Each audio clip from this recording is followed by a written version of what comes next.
Yang ketiga adalah feodalisme itu sendiri, yang mana memang memberikan ruang. Ya kami jujur aja kilaf dulu ketika ikut mencalonkan Gibran, karena kami juga di sisi lain memang mengakui terhadap kemajuan yang dilakukan oleh Pak Jokowi. Tapi setelah kami lihat lebih dalam, kemajuan Hmm. ini ternyata dipicu oleh beban utang yang sangat besar. Utang Hmm. kita, utang pemerintah itu hampir mencapai 196 miliar US dollar. Ternyata Hmm. utang swasta dan BUMN itu hampir mencapai 220 miliar US dollar. Ketika ini Hmm. digabung, maka ke depan kita bisa mengalami suatu persoalan yang sangat serius.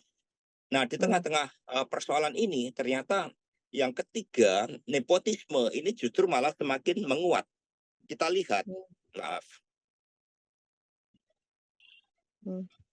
nepotisme itu kita lihat ternyata justru semakin telanjang di depan mata kita. Hmm. Misalnya sekretaris Pak Jokowi, David, dicalonkan sebagai calon bupati di Hmm. Boyolali, itu kan akan merebut basis dari PD Perjuangan yang selama ini membesarkan.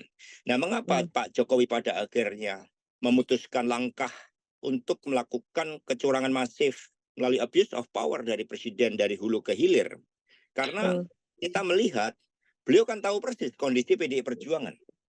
Hmm. Kita untuk ketika mencalonkan Pak Jokowi, itu berapa banyak anak ranting-ranting yang Hmm. semuanya ikut bergotong royong. Yang saya sebut Mas Prananda saja ketika Pak Jokowi menjadi calon gubernur, bergotong royong 6,2 miliar.